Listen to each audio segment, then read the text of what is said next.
Welcome to the Girl Means Business podcast. I'm your host, Kendra Swalls, a former teacher turned entrepreneur, here to help you navigate the messiness of mom life and biz life. Each week, my guest and I will share our experiences, insights, and tips to help you move your business from survival mode to success mode. So grab your favorite drink and let's dive in, because this girl means business. Hey there, welcome to episode 156 of the Girl Means Business podcast. This week we're chatting all about personality, adding fun and personality and excitement to your business, to your brand. It is the secret sauce that is going to help your business to stand out above all the rest. Now, I personally have experienced the impact that adding personality into your business can have, and I'm still learning how to fully embrace adding my own style, my own personality, bringing my own flair to my brand. It's a little bit intimidating. It's a little bit scary. Let me rephrase that. It's a lot intimidating and it's a lot scary because you are putting yourself out there. You're no longer hiding behind the brand, the logo, the colors, all the things. It is now about you. You as a person, you as a business owner, you as a creative. And that can be terrifying.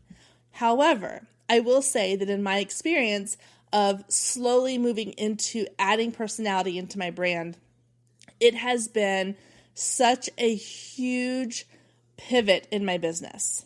It has been what I would call the tipping point. It was when I started adding my own images and my own style and my own voice and showing up for my audience that I started to feel the connection to my audience. And I don't just mean on social media, on my website, in my emails, and all the things. Having that personal touch has really allowed me to get to know my audience so much better. They feel like they know me on a deeper level. And that's really what it's all about. It's about connection. In this day and age, with so much on the internet and on social media, people want to connect to people. And so that's why this episode, in my opinion, is so important. And I am so excited for you to meet my guest today, Erin Diehl. She is hilarious. She is so much fun to talk to. We chatted forever before we hit record, and I absolutely love her. And she is the perfect person to talk about this topic of bringing and infusing personality into your business and your brand. So, without further ado, let's go ahead and jump into my conversation today with Erin. All right, guys, welcome Erin Diehl to the Girl Means Business podcast. Erin, I'm so excited to have you here today. Welcome.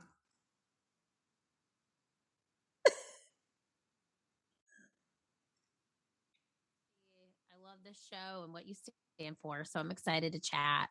I am so excited to chat. I know we were talking before I hit record, and I feel like this is going to be really fun because we immediately just were talking about all the things. And so I think we're going to have a lot to get into today. I agree. From Chip and Joanna to dogs to children to all the husbands, all the things. All in a matter of 5 minutes. It was great. I know. We're like, should we record? I guess. I guess. No. Well, we'll let other people listen to this as well. Yeah. Okay, so before we get into more of our conversation, I want you to share a little bit about your story, what you do, and the journey to get to where you are today. Okay, how long is this episode? No, I'm just kidding.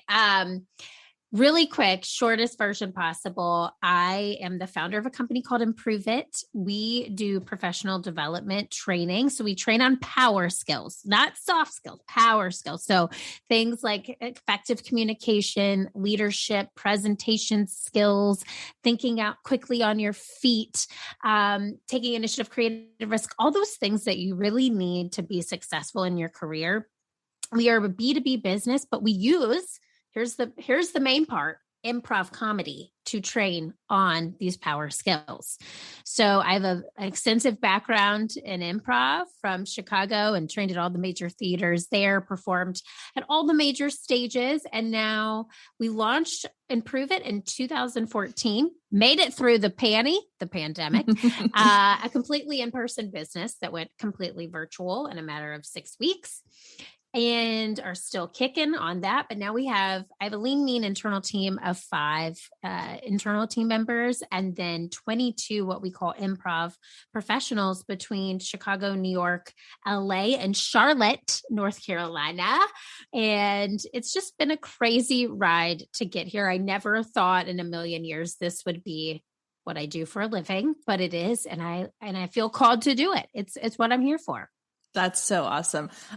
So I want to, and I mentioned this earlier, I wanted to share a couple of things with you that I noticed right off the bat that were really impressive. So one is I get pitched people to be on the show on a daily basis. I get emails or like, hey, I listened to your podcast. Here's a guest I think would be perfect for you. And it's usually like a little, bio synopsis and then like a 1-sheet thing. And 9 times out of 10, that 1 sheet has like a really like professional, arms crossed, turned to the side, a little smile, that real estate pose is what I call it. Yep. And that's fabulous, but there's not a lot of personality there.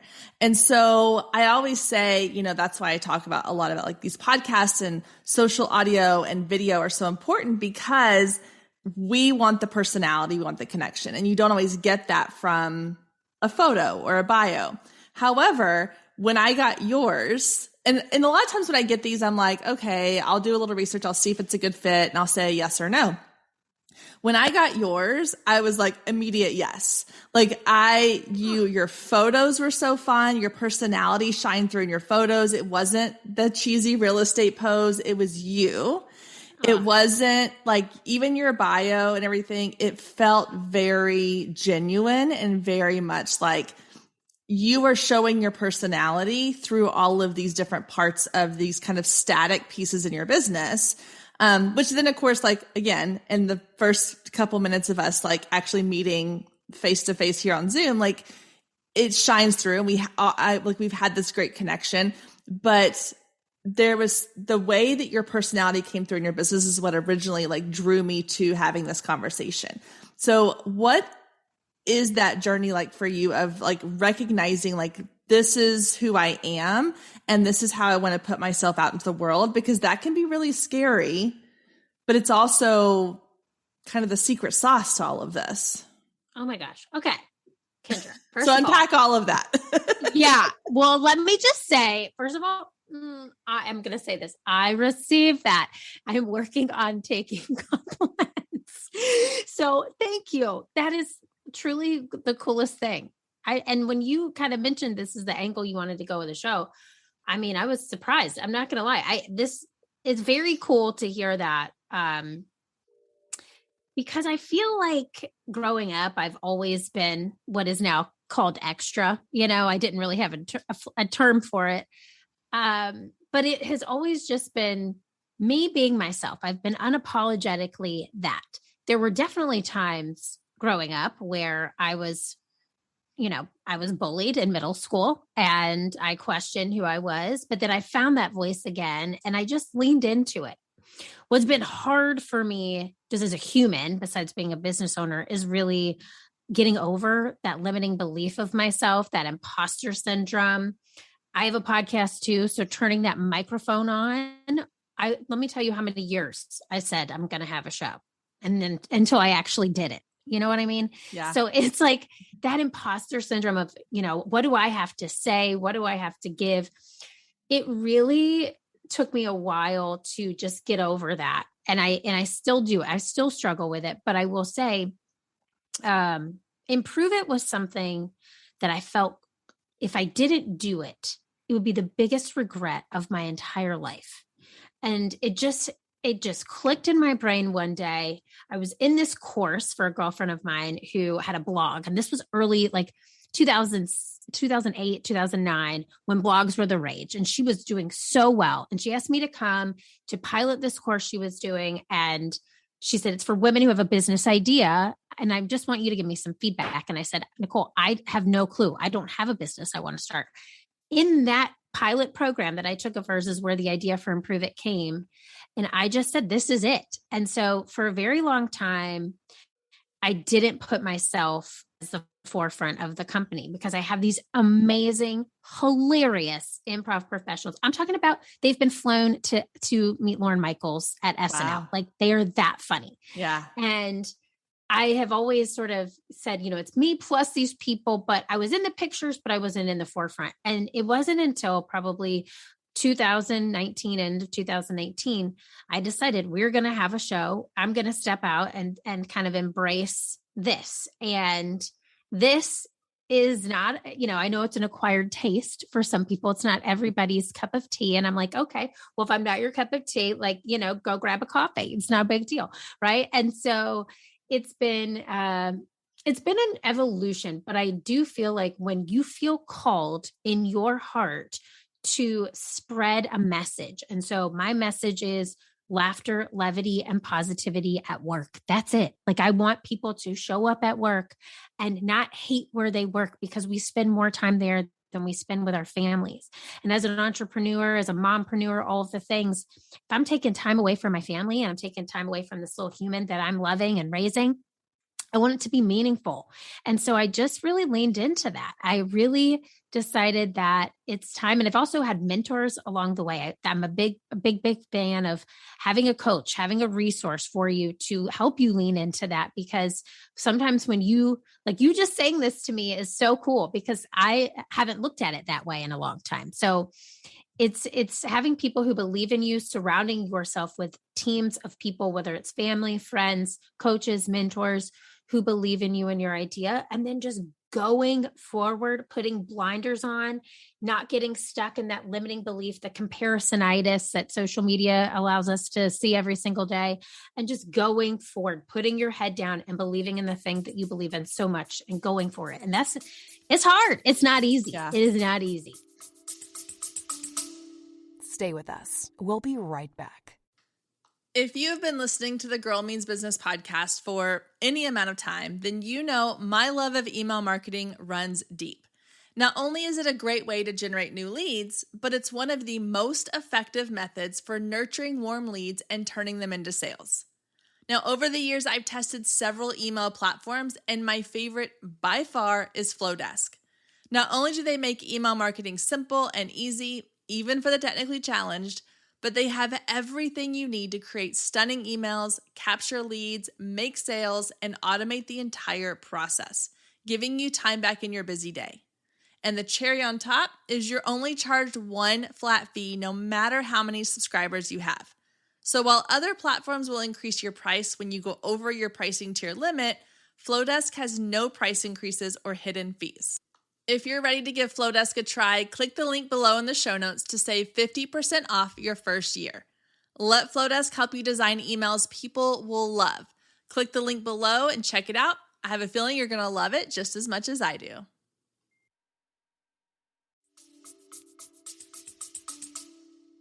Well, I think I wrote down what you said there. I love that if I'm not your cup of tea, go grab a coffee. I think that's such a good mindset to have. And I see a lot of women business owners, especially someone who's starting a business, who is like, okay, I want to be like this person.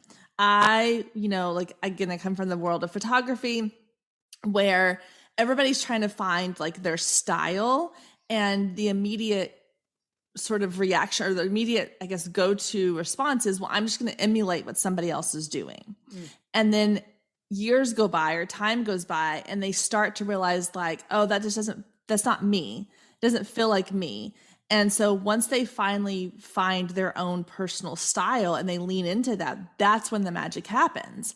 And I say this from experience. This has happened in my photography business. It's happened in my coaching business. If you go way back on my Instagram for the coaching business, it started off very clean, white, bright, airy, stock photo, let me make it as basic white girl as I can. Yeah. And then I was like, this is not me. I'm not excited about this. And once I rebranded and really brought myself into it and my personality and my personal style and the colors that I loved and the vibe that I loved, that's when things started clicking. And so my goal and my hope with conversations like this is that more women will hear this and they'll realize that like, it's time to stop trying to fit yourself into someone else's mold and time to create your own mold, because that's when you're going to find the people, like you said, like you're not everybody's cup of tea, and that's totally fine. And you clearly are at a place, you know, where, and I'm sure it doesn't happen like this every single day. You have your moments, but you're at a place where you're confident enough in your own abilities, your own skills, and the things you bring to the table that you're able to say, if I'm not a fit for you, like, then there's somebody else that is a fit for you. But has it always been that way for you? Or did you have a time where you kind of struggled to figure out like where your place was? Oh my gosh, Kendra, the time is now. No, I'm just kidding. It is truly been a journey. And I'll say a couple of things. One, I really started to lean into this notion that it's much easier to just be yourself than it is to try and be somebody you're not.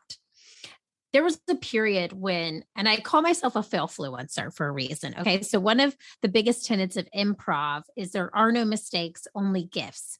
When the pandemic hit and my business was completely in person, and we were in person, like I'm talking about the only thing we did was in person. I said to myself, how in the world am I going to connect with my clients or the people that we work with? So I leaned into social. I turned my, what was private Instagram public. Okay. Which was a big deal for me. And pun intended, my dog, I have an 8-pound toy poodle, which, you know, named Big Deal. That's what my Instagram was, pictures of my dog and my tiny baby human. And I said, I'm going to lean into this. And the first picture I posted was a picture of me crying. And I changed my handle to Keeping It Real Deal, pun again on my last name, and said, I'm going to keep it 100 and show up and just tell people what it's like right now as a business owner going through this crazy crisis. Well, that helped me overcome fear, which was putting myself on camera. I own a ring light. I was like, I've never owned a ring light before. The podcast that we had at the time was called Failed It, and it was all about failures. And so I really leaned into this notion of, I have no idea what I'm doing, but I'm going to do it. And I'm going to learn through these failures. I'm going to learn through this process. So kind of allowing yourself the ability to try something new and then fail really gives you this grace and this feeling of, oh my gosh, I can try it. And if it doesn't work out, that's okay. It doesn't have to be perfect. I call myself a recovering perfectionist, now turned fail-fluencer. You can't see it, but to the right of me, I have a sign that says fail. Yeah. Like I am literally leaning into this idea of, if I try something and it doesn't work, that's okay, because I've grown through that process. So during this period, especially in the past year and a half, I mean, I've tried so many different things. My team, I think I know I exhausted them in 2020, but we got through the pandemic. We made our company virtual. And I really, through that time, had to let go of some beliefs I had of myself, which was, I don't deserve this microphone. I don't deserve the face. I didn't put myself as the face of the company for a really long time. I had this idea in the back of my head that that's not how it was supposed to be. And after I stopped allowing myself to just, let me just say this. I allowed myself to have those thoughts. Those are valid thoughts. We're human beings. I stopped doing the things that were causing me insecurities, like scrolling social media all at night, like looking at people in my industry, at what they're doing and not thinking that what I'm doing is not enough. I had just said, you know what? I am here to create. I'm here to give this gift of laughter, levity, and positivity to corporate America, to businesses everywhere. And that is my purpose. And as soon as I let go, and I let go of the limiting beliefs I had, I tell you what, things shifted. Everything shifted, because the energy I was putting out was from a place of service versus a place of comparisonitis versus scarcity. And so once you get in that mindset of, I'm going to give, it's an abundance mindset, and things start to flip, and you start to feel better, which when you feel better, you attract more things into your life. So it has not always been that way. Long-winded answer to your question. I have taken a journey, and I also try to remind myself that you'll never be satisfied with the destination if you don't have fun in the journey. Yeah. What is the purpose? Because you get to the destination, you achieve a goal. There's another goal. Yeah. There's another thing to achieve. And I'm a type A recovering perfectionist, and there's always going to be another thing. So I've told myself, you better have fun with this. You only got one chance. So that's it. I'm just going for it, Kendra. I'm going. I'm there now. But it took time. It took so much time. Well, I love how you've embraced the failure piece, because I think that is something that people have so much fear around, and I know like I've gone through my own like journey of understanding my fears and what's holding me back and how I've sort of self-sabotaged in the past and all of these things. And one of the biggest things that I realized was that I not only had a fear of failure, I had a fear of success and like what, and I'm still working on that a little bit of like, what does that actually mean? And again, the comparison piece of like, okay, yeah, it's one thing to fail, but it's another thing of like, well, what happens if this actually works the way that you envision it? And then you get all these things happens, then what? Like there's so many other things that like unknowns that come with that too. So I think just embracing it and not letting it stop you from doing the things, whether it is that, however it's kind of showing up in your life is fear of failure, fear of success, fear of the unknown, fear of whatever. But I also think that something you said that was really important too about embracing the failure piece is that you learn from it, that the way you can rephrase it or reframe it in your mind is that it's not about that you failed. It's about, okay, this was a learning experience. Or, I've been working with a coach, and the way she explained to me, she was like, well, why was that a failure? Okay, well, was it a failure in your eyes because of this? Or was it a failure for your clients? Was it a failure for this, like define failure, because it doesn't always look the same. It doesn't always appear the same. And what we think is a failure may not actually have been a failure, so even that word I think can have different meanings depending on how you reframe it and rephrase it in your own life. But I love that you have embraced that. I love that you've kind of taken that in. Let's talk about the comparison piece, because I think that's huge. And I will argue both sides of the whole social media issue. I think that social media definitely plays a large role in this whole comparisonitis and imposter syndrome and mental health issues. But on the flip side, I think that it has also given us a place to realize that we are not alone, that, you have, if you have an interest, there is people on social media you can connect with that have those similar interests. So I think it has like its pros and cons. But what has been your way of kind of dealing with that idea of comparison? Because I think that's another thing that stops a lot of women from being themselves, is they're like, well, my house doesn't look like this person's, or my parenting style isn't like this person's, or I don't look like this person. So how do you get past that? I love that. And I agree with you wholeheartedly. Literally the people that I have as my coach and mentors in my life, I met either through social media, actually through podcasting too. Mm-hmm. And so it's like, there is this double-edged sword. For me, it became about creating more than I consumed. So that was really just leaning in and creating content that I wanted the audience that I have to feel and to experience and to connect with. And, obviously there's so many funny people out there. There's so many people doing such great work in the world with all of this new video technology, especially in podcasting and all the things. So my biggest thing that I really leaned into was creating more than I consumed, and then just being a cheerleader, especially for other women, cheering them on. And even if they have something that you don't want, or that you want, because usually they have something that you want. And what I've realized is just by giving them that praise, that comment, that like, that kudos, whatever it is, you're actually putting good vibes out into the world, because right there in that moment, that's their time.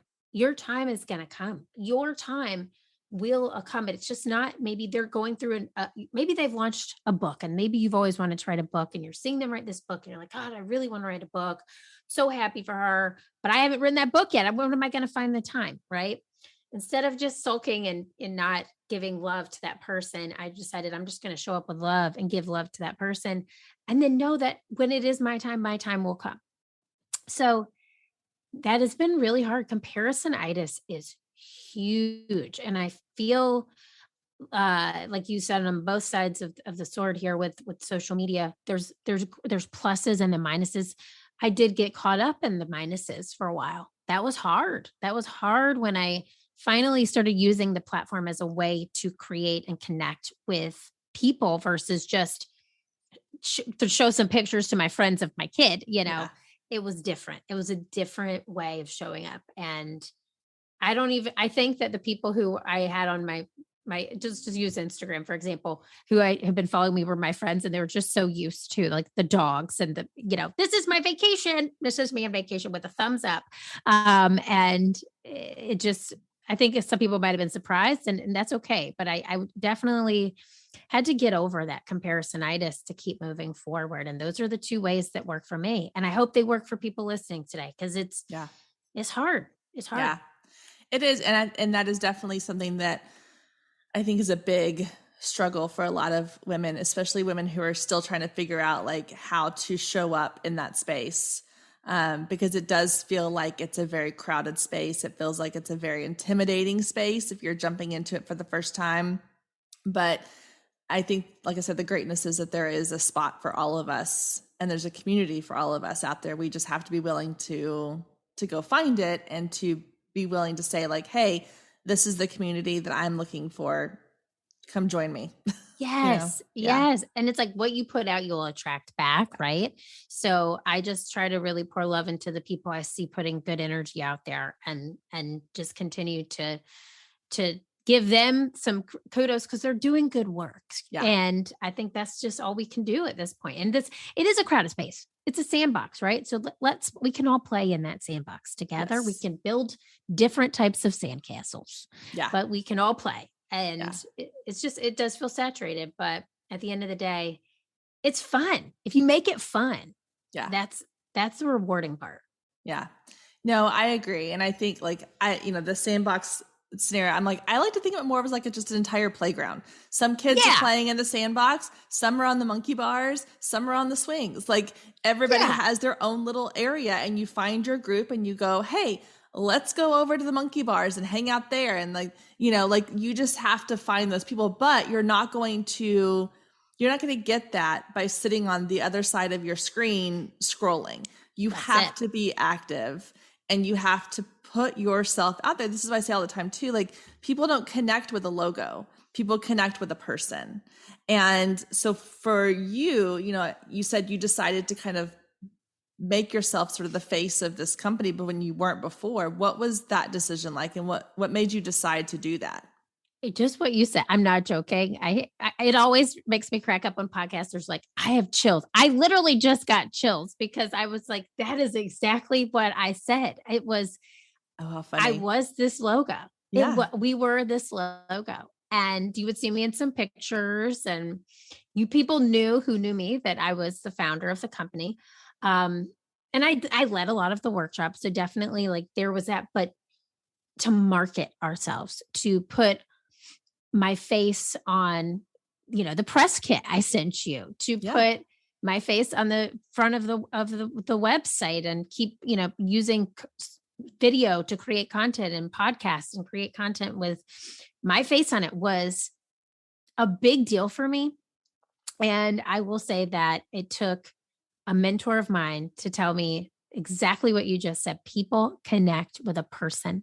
And so it was a moment where I just literally was like, here we go, just let's go, and leaned into it. And I'm so glad I did. I've created so many wonderful, like now, Kendra, we're friends. We know each other. You know what I mean? I've created so many great relationships from guests on our show, from guesting on shows, from connecting with people online. It's been a wonderful journey that I would never have received had I said, I can't do this. Right. So I just think that if anyone's listening and they're grappling with that idea, try it. And if you fail, call yourself a fail Flowitzer, There you because go. guess what? It's okay. It's part of the Yeah. process. It's part, and I mean, I've fallen flat so many times, but it was definitely that exact same thing that you just mentioned, was they connect with people. Yeah. And every company that I follow and love, I connect with the person who is the face of it. And that's exactly true. It's so true. It's so true. Stay with us. We'll be right back. Hey, photographers, are you ready to make 2024 your best year yet? Growing a business is tough. You're following all the successful photographers and experts, soaking up their best advice and downloading all their free guides, trying to replicate their success only to come up lacking, blaming yourself when their methods don't work for you. But the truth is, it isn't you. Free content and one-size-fits-all courses can only get you so far. What you need is personalized help and guidance, but that can get expensive. Well, not anymore. I've created the perfect solution to get you personalized results for less than $2 a day. Introducing the Focus Photographer Lab, a one-of-a-kind coaching membership that gets you one-on-one results for a fraction of the cost of traditional coaching. Inside the lab, you'll find the 3 C's to success: classes, coaching, and community. With classes, you gain access to a treasure trove of pre-recorded trainings and invaluable resources. With coaching, you get monthly live trainings and Q&A sessions, along with my favorite part, the weekly one-on-one office hours, where we get to address your unique questions and challenges. And then there's the community, where you get to connect with an amazing group of talented female photographers who share your passion, supporting each other and inspiring each other to greatness. The best part is it doesn't come with an expensive one-on-one coaching price tag. You get all of that for just $47 a month. You can even try it for free for 14 days to make sure it's a good fit for you. And there is no contract and no obligation. You can cancel at any time. So what are you waiting for? Head down to the show notes and click the link to learn more and get signed up today. And let's make 2024 our best year yet. Well, and I just had this thought too when you were talking about, putting yourself out there and being the faces. And I think of, I've got 2 daughters, and my oldest one is getting into that age. She's 9 now. And she's getting to the age where her friends are, what her friends think matters more than what, dear mom thinks here. Yes. And which is normal. And I'm ready for it. I'm excited for her to have that phase where she's building these friendships. But at the same time, like, it's so fearful and like fear inducing on my part, because I know what's coming for her. And I know those moments when somebody is going to make fun of her for something, or somebody is going to make her feel like she is, not cool enough or not whatever enough, fill in the blank. And so I've been thinking a lot about, what are the things I want to say to her? Like, what are the things I want her to know and instill in her, and so that she can be prepared to go into that phase of life. There's no way to avoid it, but prepare her for it. And I was like, it's the same thing I tell my audience. It's the same thing I tell all of you listening to this. I'm like, it is the fact that you're not going to be for everybody. But if you spend your time pretending to be something you're not going to be happy. You're not going to feel comfortable or confident. You're always going to be trying to wear somebody else's, clothing that they, or, not physically, but you know what I mean? Like, you're trying to wear somebody else's expectations all the time. And it's just easier to be you. Yeah. And it's easier to say than do when it comes to, like, if it's, if I'm not your cup of tea, go find something else. That's really easy to say, but it's also really scary when you have the people telling you, like, you're not a fit, or we don't like you, or they unfollow you, or they leave stupid comments because people feel the need to do that. Like, that's hard. But if you are really 100% being yourself, then you have nothing to apologize for. You have nothing to, like, that's you. That's authentically you. You can't change that, and there are going to be people who are going to love you for that. sorry, I got on a little soapbox there, but I'm just like, I have all these thoughts in my head lately. Yeah. These are the things that kind of keep me up at night. I'm like, what do I want my girls to know? And I'm like, what do I want them to like go into, quote unquote battle with when it comes to this life? Because they're going to grow up on social media, whether we like it or not. I know. And these things are going to be even more prevalent in their lives than it was for us, but I don't know. It's just, it's crazy that like my 9-year-old is going to be dealing with the same thing that, here I am at 40-year-olds dealing with. So true. It's so true. And I didn't grow up with social media. Yeah. Did you grow up? No. I mean, we had Facebook. I mean, I'm going to age myself here, but we had Facebook when I was graduating from college. Like it just launched, and we had the disposable cameras that you went to the, CVS or whatever and got doubles of and gave to your friends. Like, I'm like, I am so grateful for that. I am so happy I did not have a digital camera. And I am so happy that Facebook just came out, because it's hard as an adult. It's so hard. I just had a woman on our show, and I promise you this is going to go somewhere, but it's scientific. And she is a neurobiologist who works with epigenetics, which I had no clue what any of this meant until the show, which is really fascinating. But what it means is that we are all genetically positioned from things that have happened in not only our lives, but our family's genetics for things that come into our future. And so things that we're bringing in from our past are genetically wired in our bodies. And these things all connect to ourselves now today. But basically what she says is that we are all hardwired for connection. And when we feel excluded and like we don't belong, it actually is a physical injury to our brain. Like it's a physical injury to our brain. This conversation was fascinating. And her name's Raj Kumari Niyogi. She's a fantastic human, she worked at Facebook, actually worked at Facebook, and now she's a consultant and coach for epigenetics in corporate America.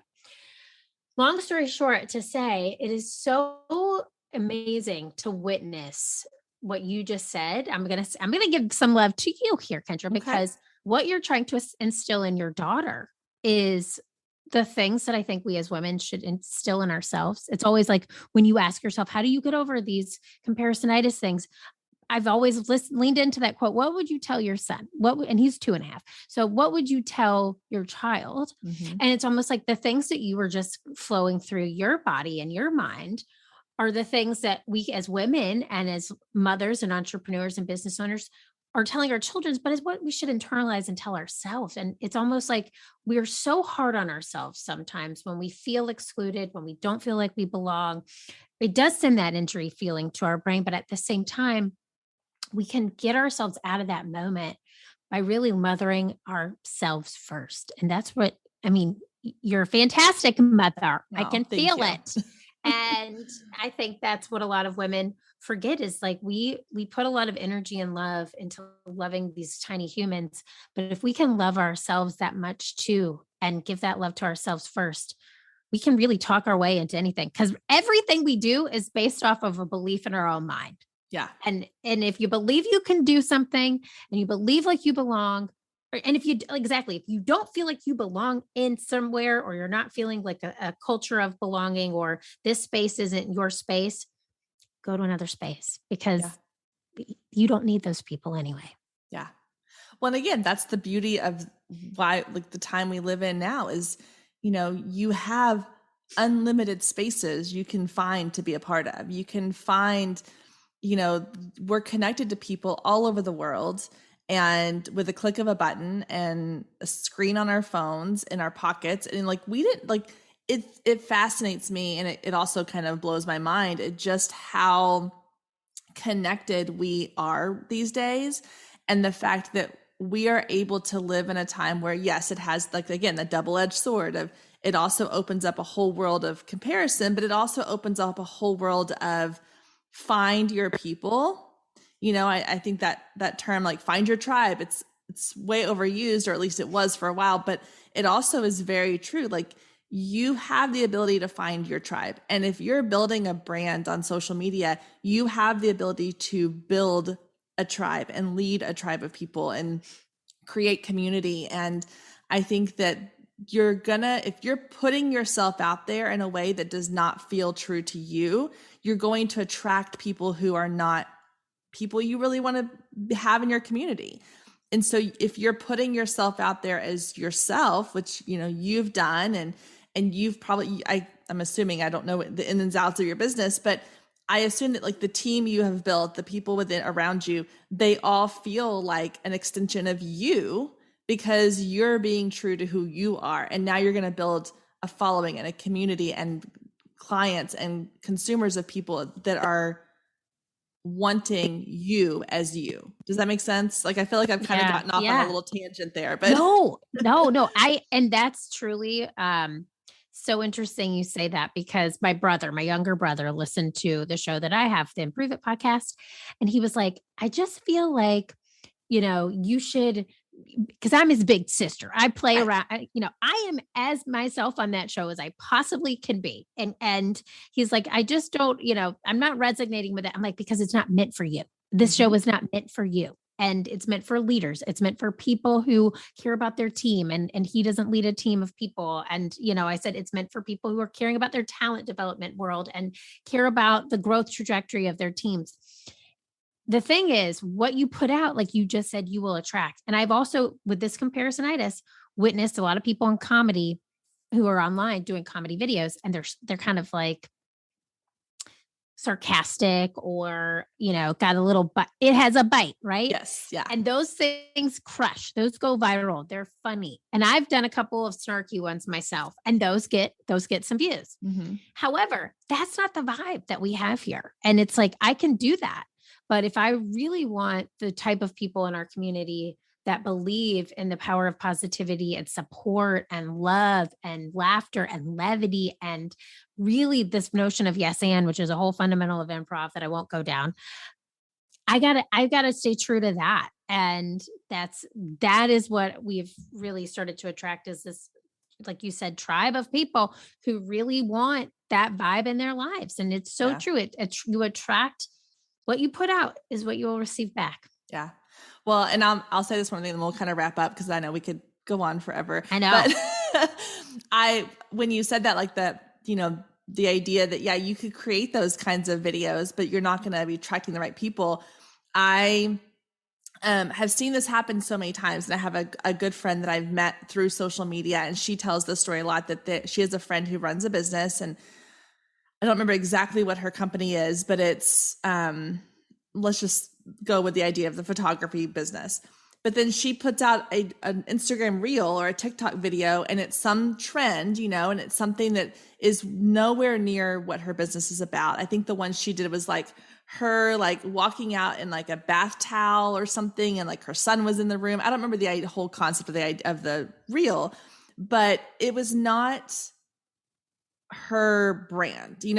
She was following a trend, like you said, like the idea that these comedians are putting out kind of these sarcastic videos, these kind of,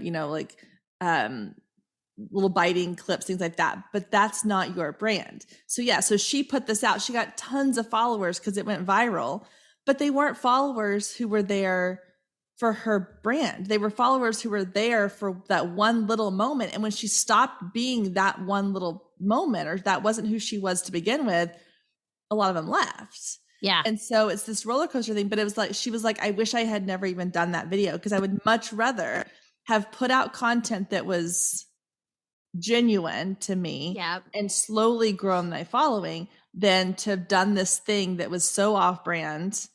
And it got great results, but it wasn't her, Totally. And that, oh my gosh, I could go on and on about this, Kendra, and I know we'll wrap it up. I just will say this. The other thing that I've really leaned into is don't compare your day 50 to somebody's day 50,000.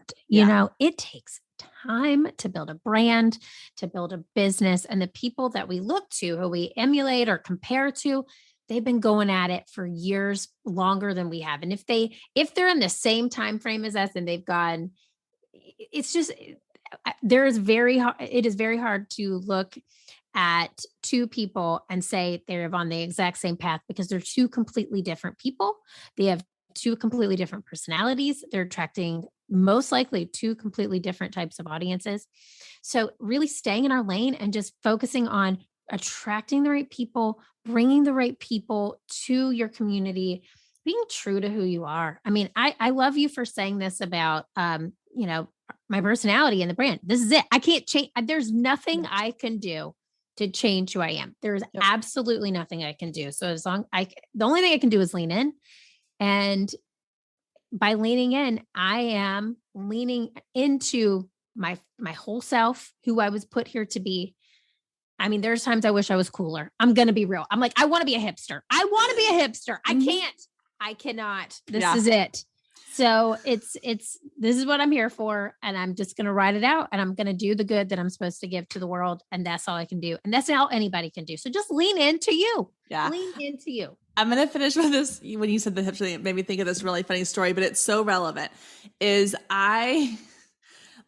all have those things where like, oh, I want to be more this, or I want to be more that. Or, my husband always jokes, like I'll always put things on like my Amazon wish list. And he's like, why?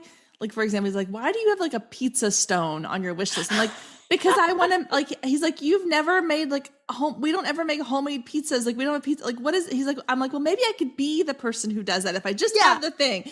And I was walking through, I think Target the other day, and I came across, like, I always go to the book section. It's right next to like the music and the DVD, all that kind of stuff. And they had a display of like record players and all these records. And like, I grew up, with records. My parents they have thousands of records from back in their, days of working in the music scene in Austin. And I love that kind of vintage feel and vibe. And I was like, oh, maybe I need to buy like a record player and like all these records. I could be one of those people who like sits in a cozy chair with like a mug of something and like listens to records. I'm like, I'm going to do that. And I was like, that's not who I am. Like I don't sit still very well. So what makes you think I would sit in a chair and like just like listen to records and like stare out the window into the, I'm like, no, that's not what I do. That's not me. No, I put in my AirPods, I put on my Spotify playlist, and I go about my day.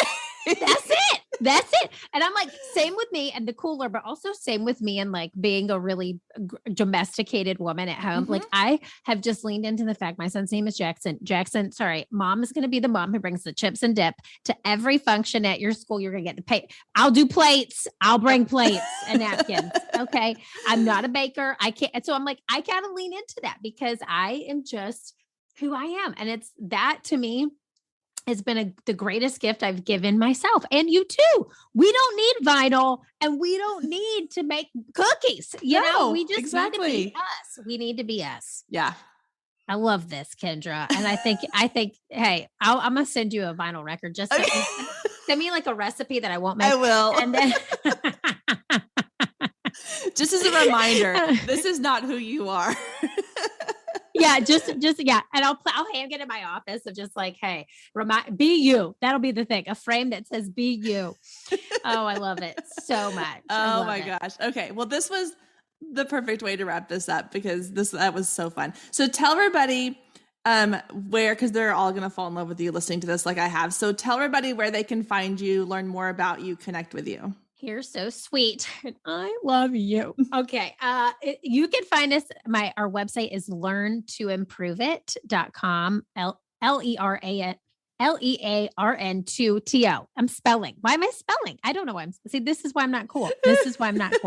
Learntoimproveit.com. We have a podcast, the Improve It podcast, and you can find me on Instagram. Come watch me be a huge weirdo at Keeping It Real Deal. That's keeping no G. I had to spell that one, Kendra, because it's Keeping It Real Deal, DIEHL. Thank you so much. This has been a pleasure. Oh my gosh.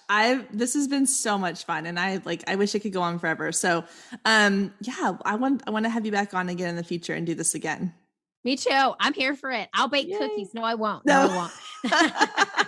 Virtual. We'll have virtual cookie time. Yeah. Yes. I'll have my virtual record player. You can have your virtual cookies. We'll be like, and I'll wear like a hipster outfit. That'll be really cool. We'll be chill. We'll be so chill and cool.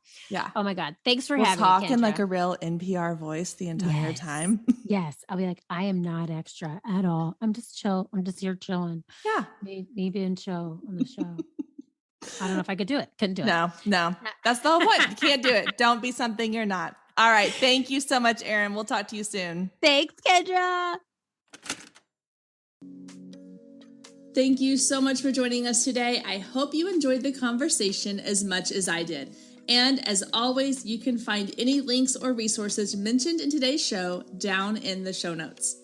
And if we're not friends outside the podcast yet, then what are you waiting for? Come find me on Instagram at Girl Means Business and send me a DM letting me know what you thought of today's episode or any of the past episodes you've listened to. You can also take a screenshot of today's episode and post it to your stories, tagging at Girl Means Business, and I'll give you a shout out on my page. I love connecting with you and hearing all about your business and can't wait to get to know you more. I hope you have a wonderful week, and I will meet you back here next week, same time, same place.